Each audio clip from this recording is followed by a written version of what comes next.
De la mano de Marcia Collazo, buen día, bienvenida Marcia querida. Buen día a todos, ¿qué tal?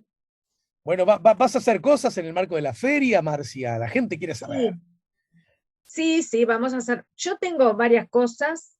Por un lado, la maratón esa de lectura, que va a haber muchos escritores leyendo textos que no deben ser de ellos, deben ser de otros. Está bien.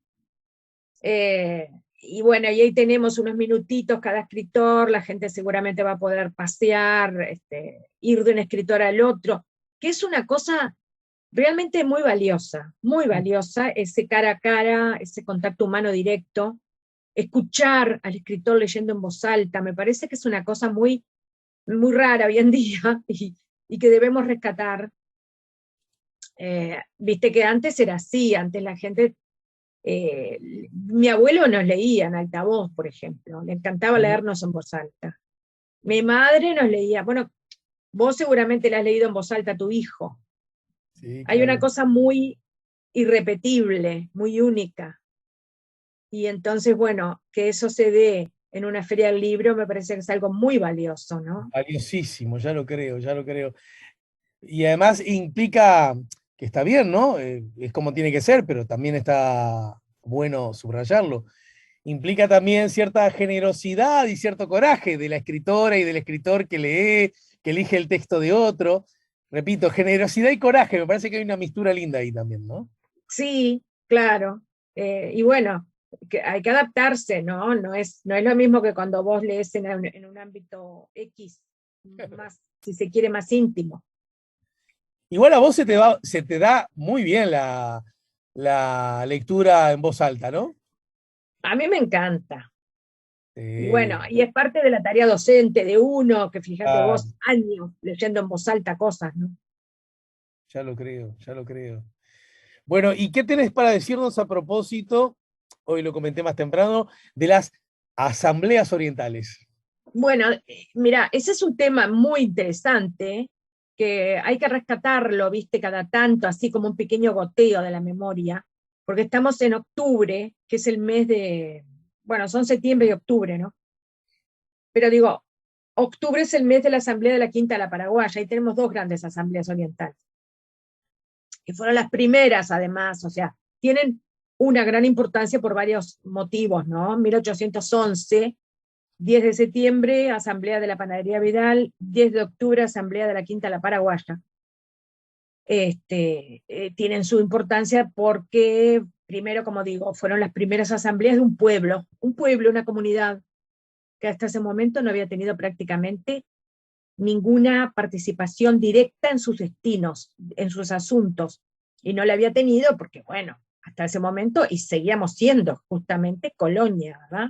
Ujú, Estamos claro. hablando de 1811. Ya se había, por supuesto, proclamado bueno, la proclama de Mercedes, ¿verdad? Que fue en abril de 1811 con la que se inicia la Revolución Oriental. Pero claro, fue un desafío, fue una provocación, fue una cosa de guerra, ¿no? El lío, imagínate cómo habrá reaccionado. Lo primero que hizo el lío cuando se enteró de que se había hecho la proclama de Mercedes y que los gauchos cerriles estaban en armas. ¿Qué fue lo primero que hizo el lío? ¿Qué? Levantó una horca en la Plaza Constitución. Y por supuesto mandó levantar horcas por todos lados en la Ah, campaña. Esa fue su respuesta. el poder amedrenta, ¿no?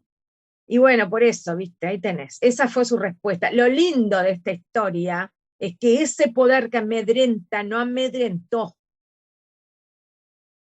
porque conocemos el final del cuento. Siguieron adelante. Claro, eso es un aliciente muchas veces para los pueblos, cuando sienten esa ráfaga, digamos así, de injusticia, ¿no? Claro. Había una sensación de injusticia muy profunda. No sé, habría que inventar mediciones, ¿no? Para calibrar el volumen del padecimiento de la injusticia en los pueblos, y ese seguro que fue un ranking muy alto. Seguramente. eh, y bueno, y el pueblo se insurrecciona, se levantan armas y continúa, a pesar de todos los reveses que tuvieron que soportar, ¿no? Y a raíz de luego vamos a ver por qué llegamos a las asambleas, ¿no?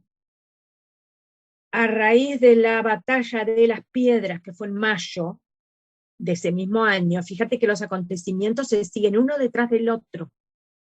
Proclama de Mercedes, insurrección a nivel general de la campaña, todo esto se dilucidaba en la campaña, nada de esto ocurría en la ciudad era del godo, la ciudad era del español.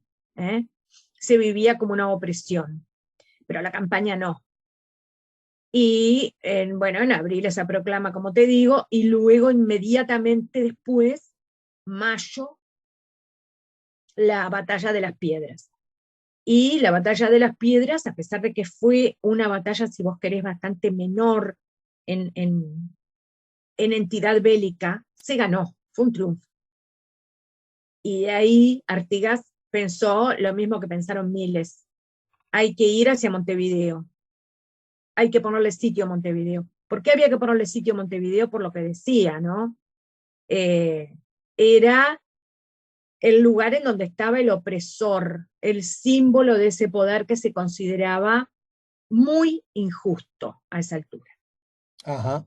Y se le pone sitio a Montevideo, pero duró muy poco. ¿Quiénes le ponen sitio a Montevideo, no? No solamente los orientales, los patriotas, que estaban muy mal armados y muy mal organizados, pero que estaban alzados en armas y tenían una convicción. Como yo digo siempre, ¿no? Como los antiguos griegos. Esa convicción de que vos estás peleando no porque te lo manda un rey o porque te lo manda un general, sino que estás peleando por algo tuyo. Ese sentimiento de pertenencia, que a veces es mucho más poderoso y eficaz que un gran ejército con instrucción militar y con buenas armas. Pero, bueno, estaban los orientales y estaban las fuerzas de la Junta de Mayo de Buenos Aires, ¿no? Buenos Aires se había enviado también un contingente para ponerle sitio a Montevideo. ¿Por qué? Imagínate, era de interés también de Buenos Aires que cayera Montevideo. Sin embargo, el lío desplegó sus intrigas diplomáticas, se comunicó directamente con Buenos Aires, por supuesto hizo caso omiso de los gauchos cerriles que él tanto despreciaba, Sí. se entendió con Buenos Aires, y Buenos Aires decidió hacer un armisticio, es decir, en buen romance, levantar el sitio de Montevideo. Tenía sus motivos, Buenos Aires. No podía pelear en tantos frentes a la vez. Claro. Pero esto, los orientales lo vivieron como una gran traición y como un gran desvalimiento, es decir, dejarlos tirados, librados a su suerte, frente a dos grandes peligros, porque por un lado está el peligro, bueno, del español, que no era muy grande, pero que existía, peligro armado, pero por el otro lado, el lío no solamente pacta con Buenos Aires, sino que manda a llamar a los portugueses. Esta va a ser la primera invasión de los portugueses a nuestro territorio ya en época revolucionaria. Esto ya era mucho más terrible, ¿no? Imaginemos que en este momento supiéramos bueno, que nos invade Brasil en pie de guerra. Yo creo que en cualquier momento de la historia sigue siendo inquietante, muy inquietante. Y claro, y el lío sabía muy bien que se jugaba una carta importantísima y que además le iba a hacer caso Portugal, que no era Brasil, era Portugal, porque la reina de Portugal era española. La reina de Portugal era Carlota Joaquina, la princesa Carlota Joaquina, hermana de Fernando VII. Por lo tanto, bueno, todo quedaba en familia y los portugueses no necesitaban que les estuvieran rogando demasiado para invadirnos. Pero esa era la situación. Ante eso, los orientales se sintieron traicionados. Ese es el origen de las dos asambleas. ¿Mm? Recordarnos en qué momento del año estamos entonces, la fecha precisa. Bueno, en mayo empezó el sitio, como te decía, en mayo. Y de ahí en adelante hasta septiembre empiezan estos tejemanejes. Empieza el armisticio, a conversarse el armisticio con la Junta de Mayo. También llegan los portugueses llamados por el lío. Y en septiembre se abandona el sitio por parte de las fuerzas porteñas. Y entonces es que los orientales dicen, ¿qué hacemos? Y lo que hacen es reunirse para deliberar qué hacer de ahí en más. Y así es que se dan las dos asambleas, ¿no? La primera asamblea es la de la panadería de Vidal, que te decía, que estaba en la zona de, espera, ya te digo bien, Ah, estaba entre lo que hoy serían las calles, Lorenzo Fernández, Pedernal, Joaquín Requena y Yaguarí, en Jacinto Vera, esa es la, la de la panadería de Vidal. claro, Esa es una, bueno, yo viví por ahí, viví prácticamente en el lugar en donde estuvo la panadería de Vidal, pero pará, un poquito más acá en el tiempo, ¿no? un poquito más acá, pero no, fíjate, qué zona histórica, ¿eh? Que en su momento, ese lugar era prácticamente, no solamente que era extramuros, sino era prácticamente una villa, era una villa prácticamente separada de Montevideo. Eh, Más lejos que la Aguada, o sea, siendo una composición de lugar, la Aguada ya estaba lejos de Montevideo, esto estaba más lejos aún, y había una gran panadería que abastecía no solamente a este lugar, sino muchos otros lugares, y por ser justamente un gran local, se celebró ahí la asamblea. ¿Por qué no se celebró en Montevideo? Obviamente, era imposible hacerlo. Montevideo era de los españoles. Claro. Entonces, tenemos que pensar en un ejército sitiador que está ubicado cerca de Montevideo, pero no tan cerca. Y por lo tanto, bueno, se elige este lugar. Entonces yo invito a la audiencia a imaginarse lo que habrá sido el momento. Se celebró en horas de la noche, además, la asamblea, ¿no? Se calcula que asistieron unas 100 personas, entre ellas fue Damaso Antonio Larrañaga, por supuesto Artigas, todos los jefes y oficiales de las divisiones artiguistas. Y bueno, yo me imagino un enorme lugar de ladrillo, de techos, viste, típicos coloniales, con vigas de lapacho, de piso también de ladrillo, con unos enormes hornos, con el calor y el aroma propios de una panadería, a la luz de unas pocas velas, y ahí, en ese lugar, se decide continuar, ¿verdad? Fueron además los diputados de Buenos Aires a rendir cuentas, y el vecindario dijo, no nos conforman las explicaciones. Mm. Nosotros vamos a sostener el sitio como sea y de la forma que sea.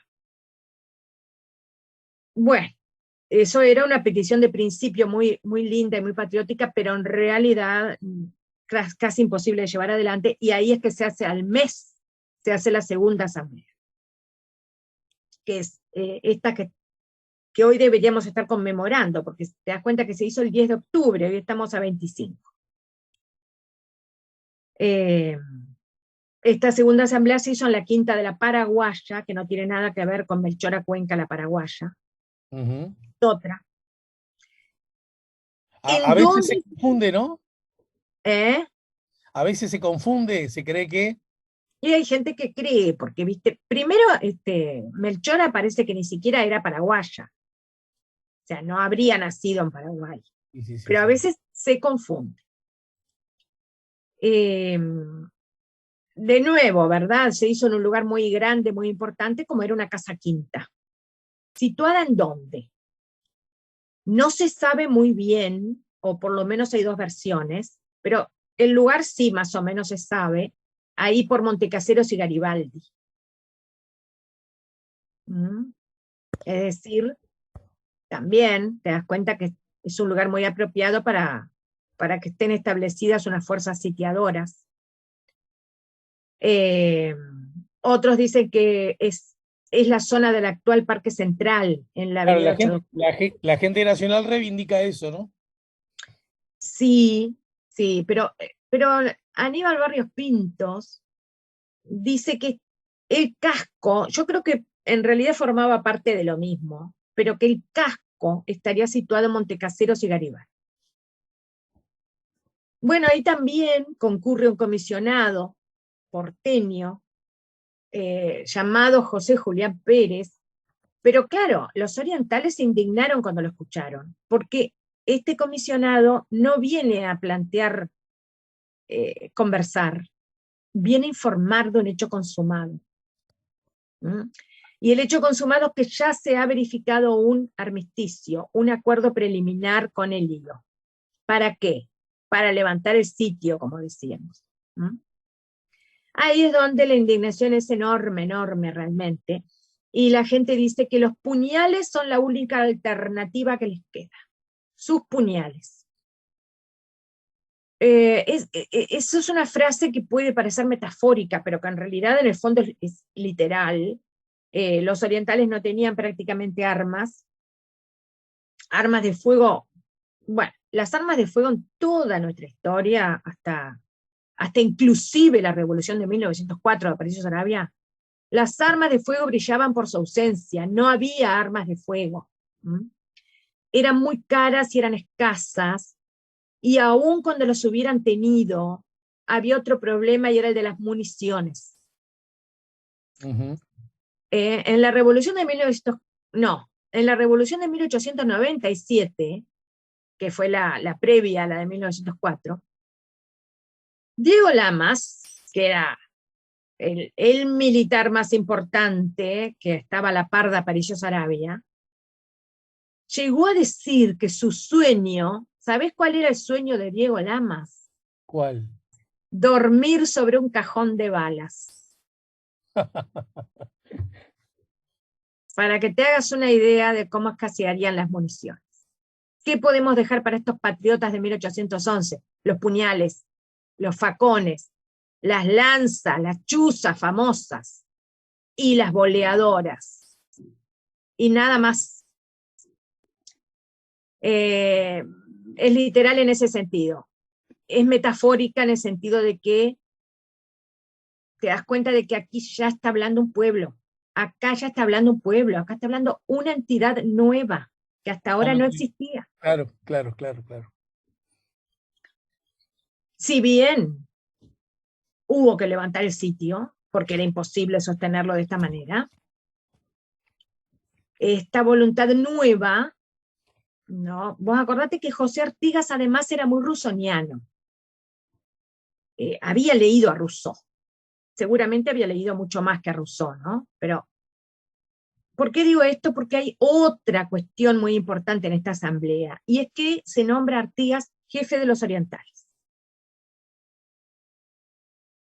Quiere decir que ese famoso título de Artigas, que todo el mundo recuerda, porque cuando decís Artigas, el jefe de los orientales. ¿Y de dónde surge el jefe? De aquí. Ujú. Entonces, sí será importante esta asamblea, ¿verdad? Ya lo creo. Recordame la fecha aprox. 10 de octubre de 1811. Buenísimo. Bueno, Marcia, estamos pensando el final. Todavía no tenemos novedades acerca de tus cursos, ¿no? Bueno, en realidad creo que este año ya no voy a dar el cuarto Ay, curso de la Revolución Rusa. ya Creo que no. no. Mm. ¿Sabes lo que pasa? Se nos viene fin de año, Nos viene. se Fin de nos año. viene, ¿viste? Como en la famosa canción, bueno, de la murga, ¿verdad? Y yo ya estoy estoy como quien dice cerrando los cursos de este año, y la Revolución Rusa es un curso que tenés que tener muchas ganas y mucha energía para abordarlo como oyente, ¿no? Como participante. Entendido. Entonces me gustaría no desaprovecharlo y dejarlo para de repente marzo. Me parece muy bien. Te manda un saludo a María, que en el chat de nuestro canal YouTube dice: gracias, profesora, un placer escucharla. Muchas gracias, María. Dice, Pero bueno, algún cursito breve que no tenga la entidad y el peso de asomarnos a la Revolución Rusa, Ale, sí, es dale. probable que se haga y te lo anunciaré. Bueno, y Martín insiste en preguntar, ya le había respondido a Martín, pero lo hago encantado de la vida otra vez. ¿Alguien me dice la música de hoy que estuvo sonando? Sí, cómo no. Estamos escuchando al argentino, un crack, por lo menos para mí, me encanta la música de Lisandro Aristimuño, que Ujú. estará este jueves en la sala del museo a las 9 de la noche. Les he escuchado todo el programa, recién escribo y saludo. Muchas gracias por estar, todo muy interesante como siempre. Agrega Sara. Bueno, te dejamos un beso grande, Marcia Collazo, cariñoso también para vos y los tuyos. Gracias, gracias a toda la audiencia. ¿Cómo te llevas con la pasta? ¿Te gusta la pasta a vos, Marcia? A mí me gusta mucho, no como mucha pasta, Ajá. pero me encanta, me Bueno, encanta. porque hoy es el Día Mundial de la Pasta, te lo digo así. Ah, mirá, bueno, celebremos. Anda llevando. Y el 29, ahora nomás, ya se vienen los ñoquis. Se lo digo mirando a Diego que está intolerante con el gluten. Está, no, digo, él. Ah, Nuestro, bueno, ves, yo no soy intolerante al gluten, pero a mí no me cae muy bien la harina. Es por ay, eso es que no. Pero sí, cada tanto está muy bueno. Bueno, te mando un abrazo. chao, querida. Gracias por todo, Marcia, querida. Nos vemos.